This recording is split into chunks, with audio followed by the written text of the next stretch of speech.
Okay, viewers, wherever you are, thank you so much for tuning in.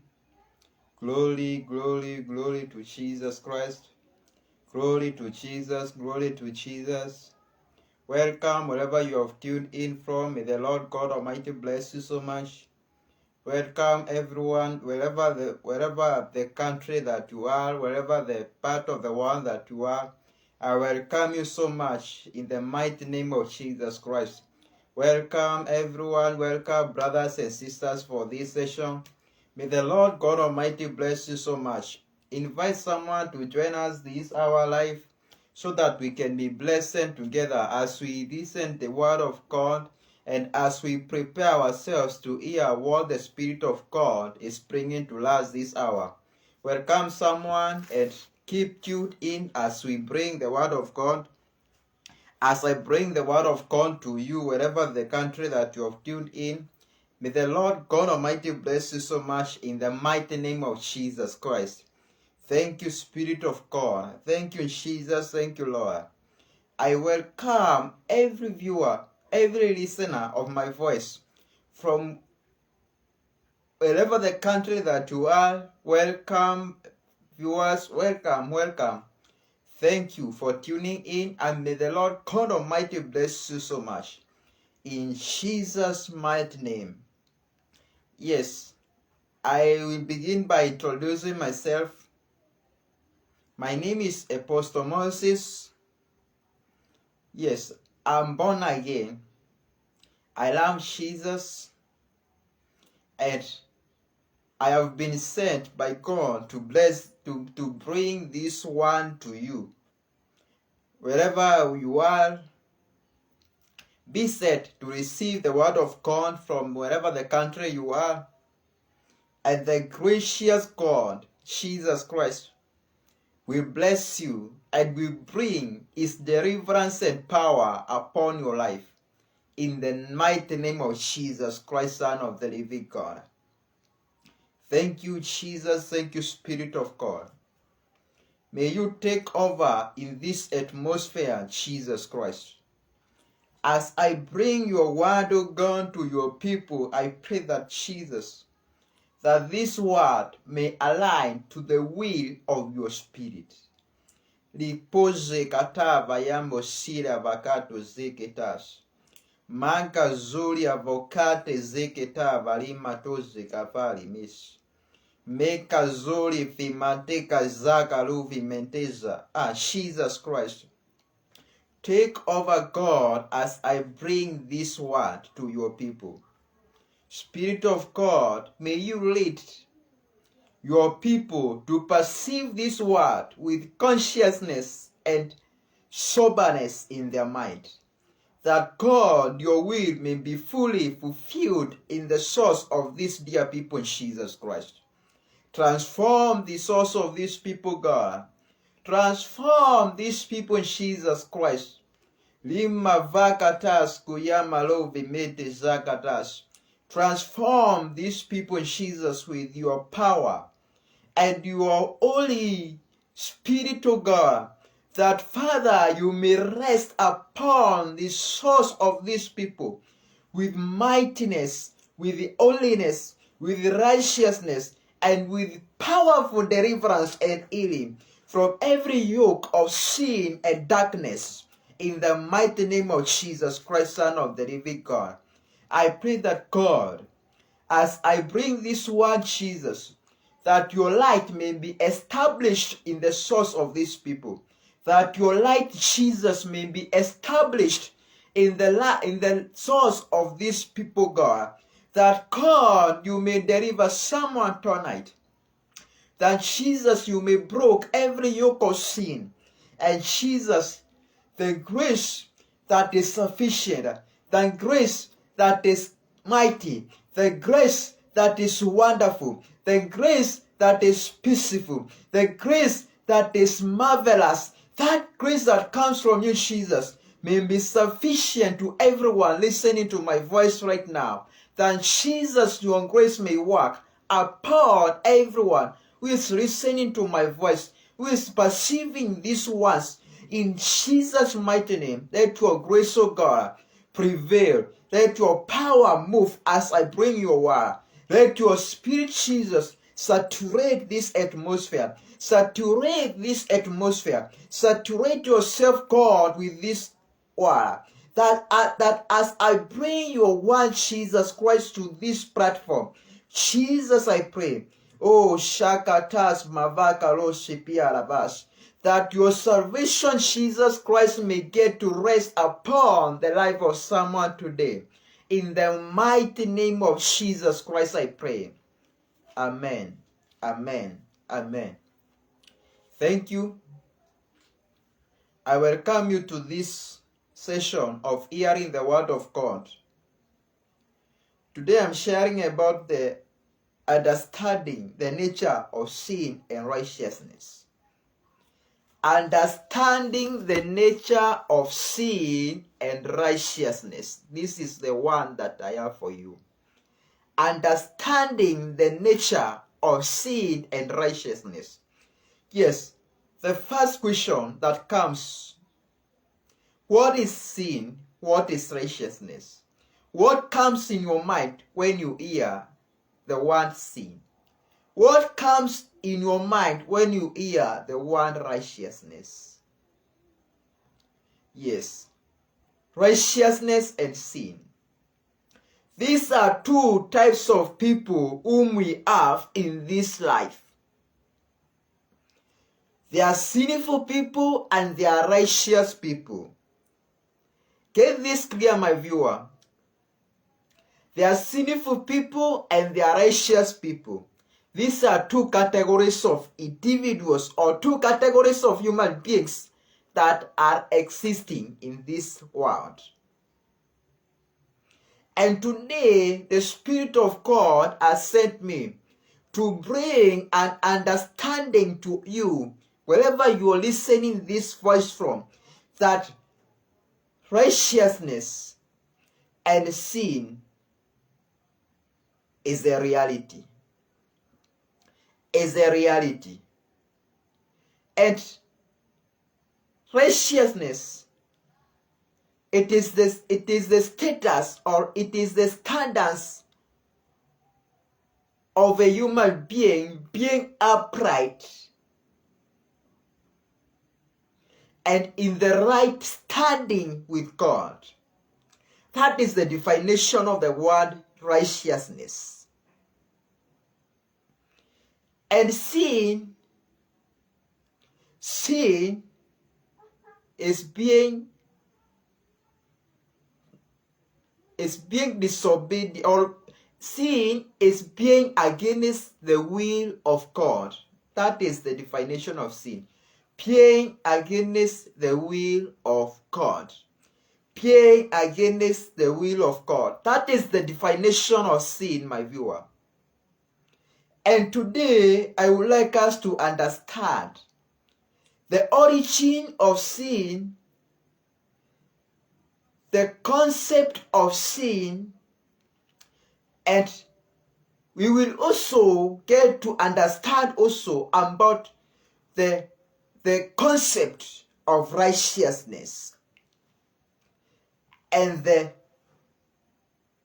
what is composed in this word or this state that we call righteousness. Yes, righteousness and holiness. Something to get, my viewer, is that sin was started by Adam and Eve. When these two people disobeyed the will of God in the Garden of Eden by taking the forbidden fruit, they brought up sin to the world. This is called the origin of sin. It started with Adam and Eve by disobeying the commandment of God when they took the forbidden fruit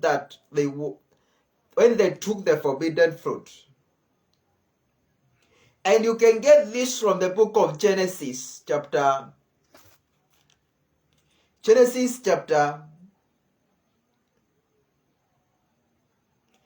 3 from verse 1 to 20. And I would like us to know that sin, I've told you earlier, sin is being against the will of God.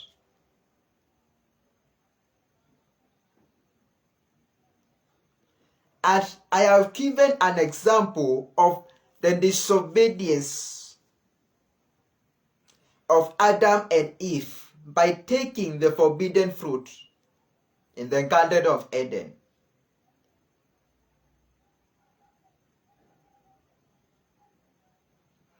And sin was started by Adam and Eve. They are the ones who brought sin to the world by disobedience. And in this case of bringing the sin to the world, Adam and Eve, they brought a seed. They raised up a seed of sin by being against the will of God. I refer to this as a seed because a seed cannot be penetrated inside the soil unless there is a force or unless there is something to propel it inside the soil so that it can sprout. Sin cannot come to you if you have not allowed it to enter. My brothers and sisters, this is a message that I have for you. That sin, unless you allow sin to dominate in your life, it cannot get to penetrate in your life at all, at all. The sin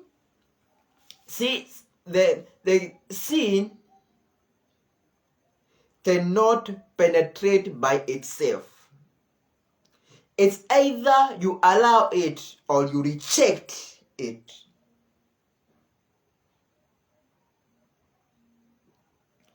There are two choices, two circumstances that sin relies on. It relies on your acceptance or on your rejection towards it. It's either you allow sin or you reject it. Sin cannot be propelled by its own. It has a power behind it. Sin has power behind it. That is the evil power. That is the evil power. And once you allow sin to enter in your soul, it will get to separate you from God and bring something that we call guiltiness of human might, where now it brings the realization or that consciousness to know that you are on the wrongfulness or that you are on the wrong side. That guilty might, it is caused by realization that is influenced by your mind once sin has entered in you. And my viewer, I would like us to get to know that sin produces a curse. This is very much evident. You can refer this from the story of Adam and Eve. After disobeying the will of God, Adam and Eve, they were cursed. And Satan, who was in form of the serpent, was also cursed by God. So this brings to us an understanding that sin produces curse. Just as the way you sow a seed inside the ground and after some time it sprouts to bring some fruits. Same case applies to sin. Once you allow sin inside your heart, it germinates, and at the end of it all, there are some fruits that will be evident in your life. In the book of Galatians, Paul speaks about the fruits of the human nature, or the fruits of the flesh, or you can refer it to as the fruits of the evil spirit. They are mentioned in the book of Galatians. These all are the fruits of this seed that is called the seed of sin.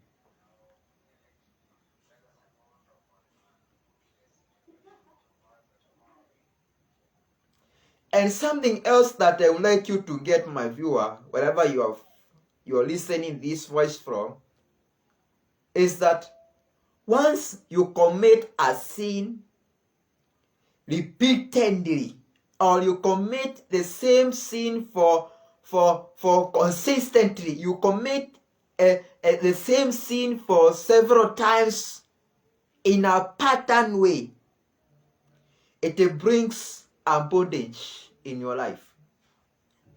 It brings a bondage.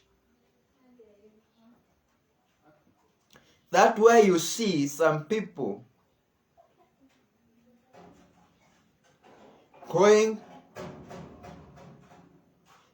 back.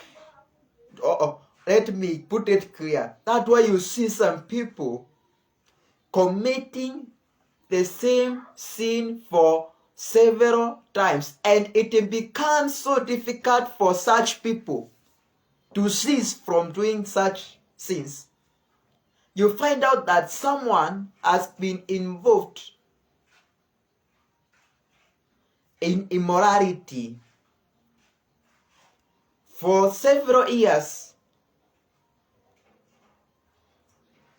He or she has been struggling to quit from immorality, but it has been so much difficult for that person to cease or to quit from that immorality sin. This is because that person allowed sin to dominate and germinate and produce fruits.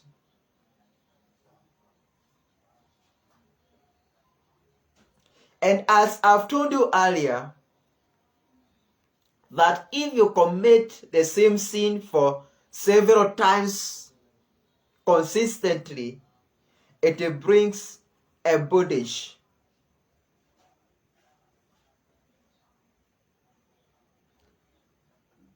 Something that is bound is something that cannot control itself, but it relies on the bonding powers. That's why you see something that is bound, it cannot control itself.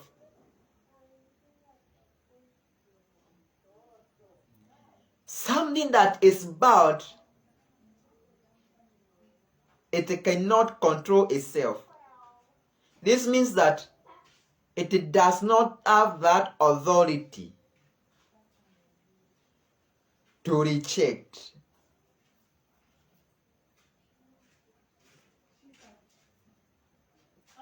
For example, you tie a rope. You tie a rope on your finger or on your hand so tightly, your hand cannot be able to remove the hand that has been tied cannot be able to remove that rope unless another hand comes and removes that rope. And this now can bring a freedom to the hand. I'm trying to bring a clear understanding of this word that I'm referring to as a bondage.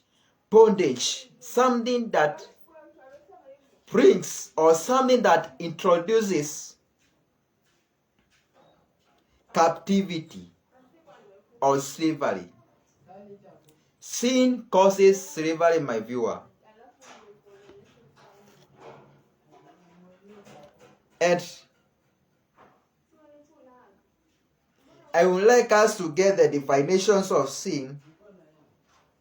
I might not read all the scriptures, but it's my hope that wherever you're listening this voice from, that you will take the right step to visit these scriptures so that you can confirm what God has sent me to bring to you.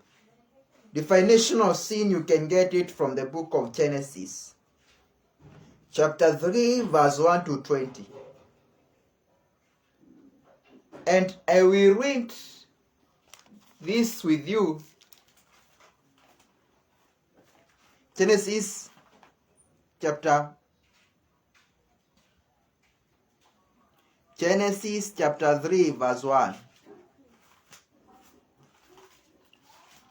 Thank you, Jesus. Thank you, Lord. Thank you, Jesus. It speaks about human disobedience. Yes. Genesis chapter 1, verse 3. Genesis chapter 3, verse 1 to 20. And I will begin from verse 7. The word of God says that as soon as they had eaten it, they were given understanding and realized that they were naked. So they sewed fig leaves together and covered themselves. Rimaka zokata vapos karia mantoza. Sin brings fear. It brings fear. You can refer this from the book of Genesis chapter 3, verse 1 to 20. When Adam and Eve ate the forbidden fruit, they caught that understanding and realization that they had done wrong, and they tried to earn themselves from God by covering themselves with some fig leaves. Yes, sin brings fear. Sin brings fear.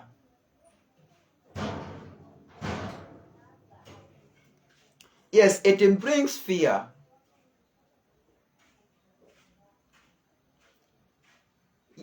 An example, those people who backslide and they go to the public, they always perceive that feeling of fear, even to express themselves in front of other people. You find out that someone is shy even to express to the people about the word of God or about anything that concerns God in heaven. Sin brings fear.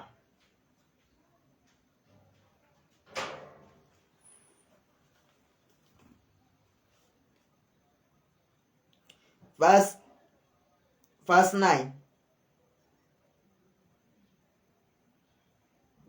Yes, verse 8. That evening they heard the Lord God walking in the garden, and they hid from him among the trees. Verse 9. But the Lord God called out to the man, "Where are you?" Verse 10. He answered, "I heard you in the garden. I was afraid and hid from you, because I was naked." Sin brings spiritual exposure. Something to get, my viewer. It brings spiritual exposure, or something that we call spiritual nakedness, whereby the enemy can torment you with anything. It brings spiritual exposure or spiritual nakedness. When you are spiritually naked, my viewer, it means that you are powerless. You cannot be able to reject the evil one because you lack that power from God. That is what we refer to as spiritual nakedness, whereby the enemy Satan can access you easily and can do whatever he wants to you because you are spiritually exposed to him.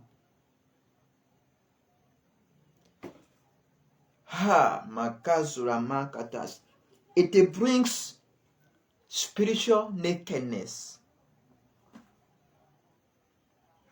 And at this case, you can hear of people dreaming of some very funny dreams, whereby someone is dreaming being naked. That is an identification to show that that person has conceived sin inside him or her.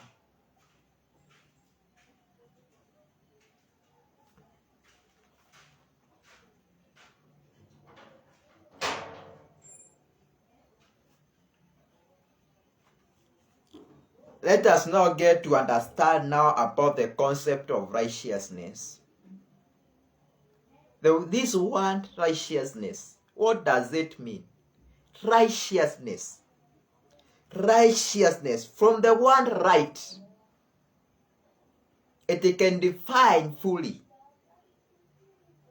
Righteousness, being upright and in the right standing with God.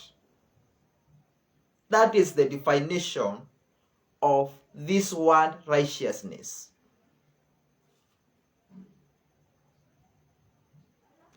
And how can we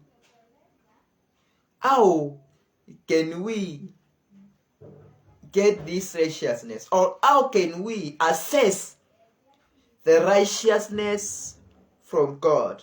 How can we attain this righteousness? How can this righteousness that I'm speaking about be fulfilled in your life?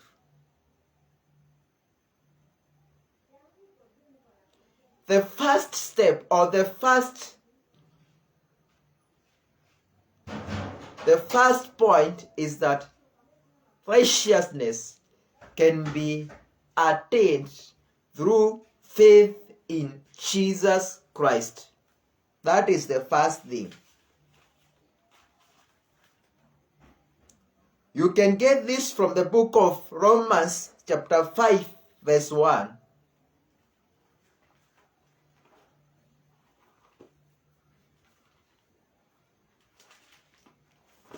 And righteousness also can be attained, or it can be fulfilled in us through our deeds or actions. An example of this is this harlot called Rahab. You can refer this from the book of James chapter 2 verse 25.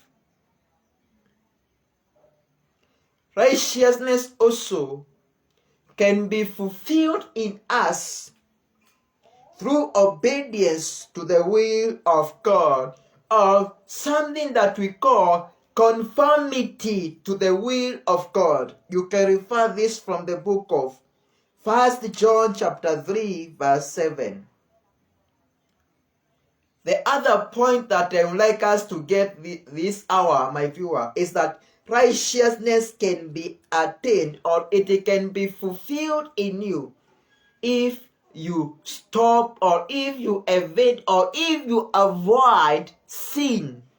You can get this from the book of 1 John chapter 3 verse 9.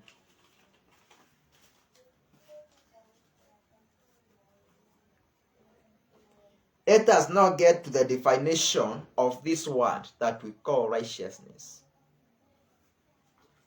We will read from the book of Matthew chapter 5 verse 20.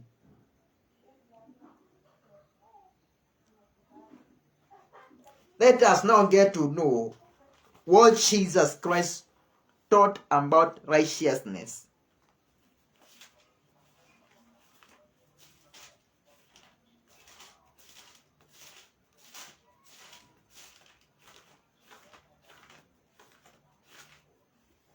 Matthew 5 verse 20.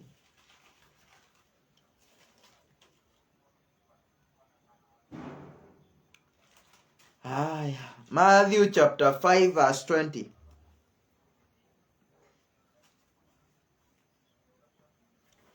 This is how the word of God is written. I tell you then,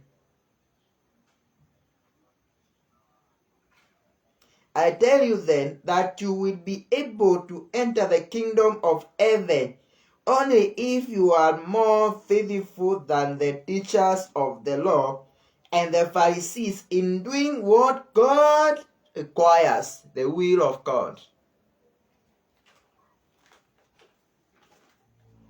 And in amplified version of the Bible, it quotes the word righteousness.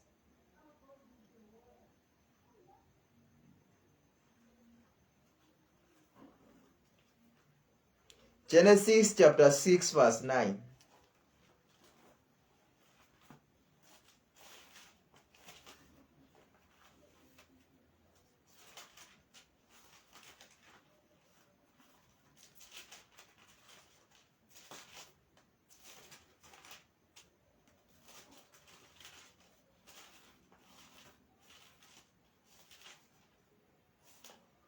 Genesis chapter 6 verse 9.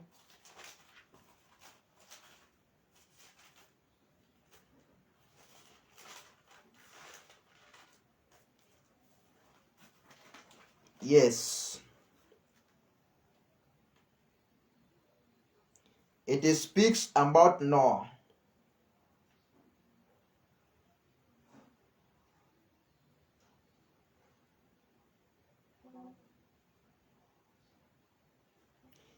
Noah also is an example of a righteous man.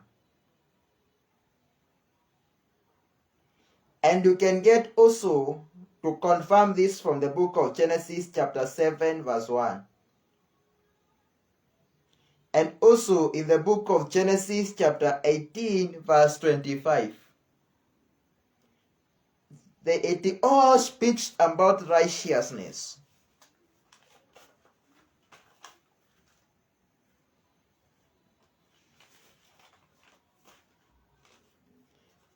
Understanding the nature of righteousness and sin.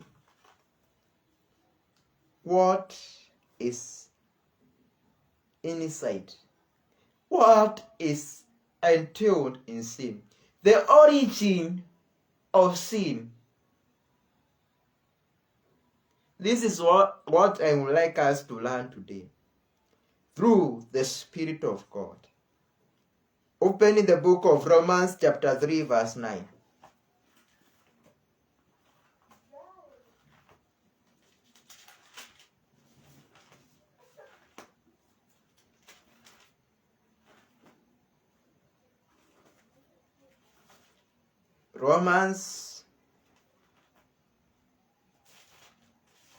Romans chapter 3 verse 9. This is the verse that some people used to give some excuses about the concept of righteousness. And I will begin.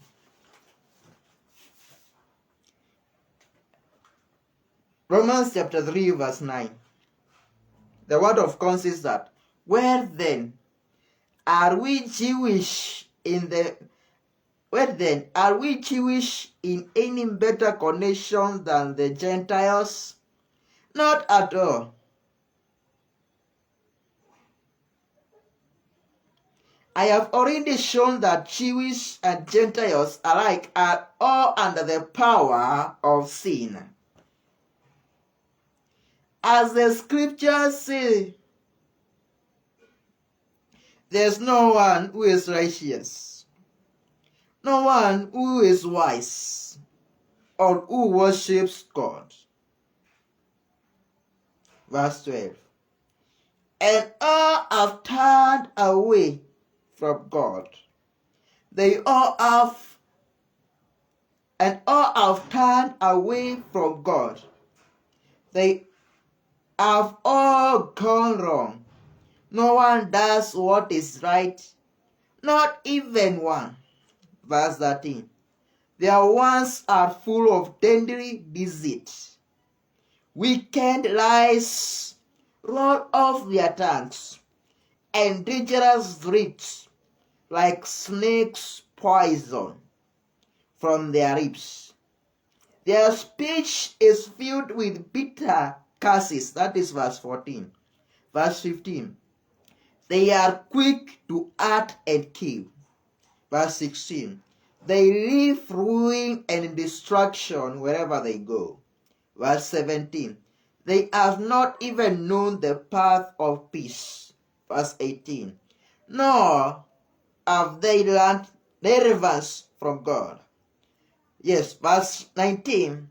Nor we know that everything in the law applies to those who live under the law, in order to stop all human excuses and bring the whole world under God's judgment. Verse 20. For no one is put right in God's sight by doing what the law requires. What the law does is to make people know that they are sinned. Makazura mankatas. Yes, Paul is teaching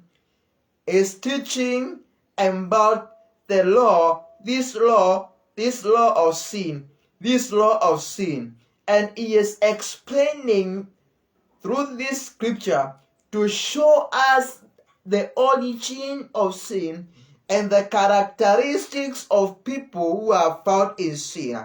And he quotes clearly that there's no one who is righteous. He tries to put a clear understanding to show us that we all emerged, we all began, we were all brought from the power of sin. Being in mind that sin was introduced by Adam and Eve in the Garden of Eden, and this was the origin of sin since the creation. And Paul now is trying to identify the nature of sin that everyone, both the Gentiles and the Jewish, we were all brought from the power of sin. And he is continuing to explain how this nature of sin was manifesting in our lives before we received the salvation of Jesus Christ. And he is explaining, saying to the people that no one who is wise, once you commit sin, the wisdom of God departs away from you. Yes, before the salvation of Jesus was introduced to us, we had not the wisdom of God. Before the serpent tempting Adam and Eve to take the forbidden fruit, Adam and Eve, they did not have the wisdom of God to know that this is Satan who is tempting them to do against the will of God. I'm trying to bring this understanding to you, my viewer and my listener, that sin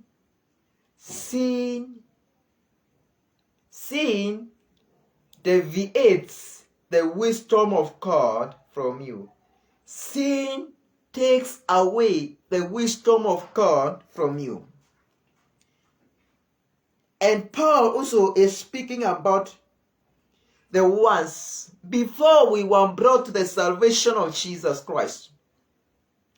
Our ones were deadly. Our ones were deadly. Something that is dead is something that lacks life. And when I mean life, I mean eternal life.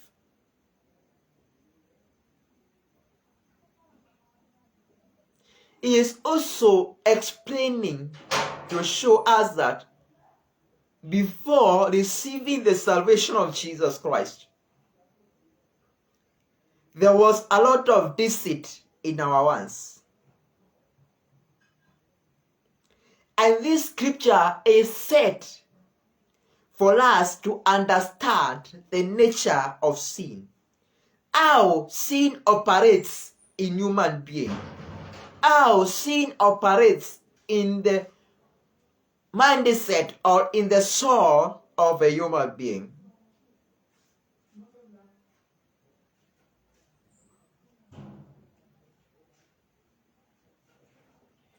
And Paul is saying that in verse 20, that for no one is put right in God's sight by doing what the law requires. But let me repeat the verse again, verse 20. For no one is put right in God's sight by doing what the law requires. What the law does is to make people know they have sinned. Realization.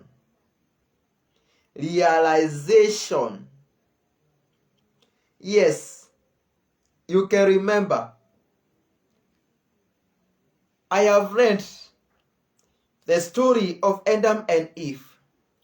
After these two people eating the forbidden fruit, they got an understanding and a realization to know that they have done wrong against God. And this brought fear to them, and they reacted, or they reacted by hiding themselves from God and covering themselves with those leaves. And I've told you earlier that sin brings fear.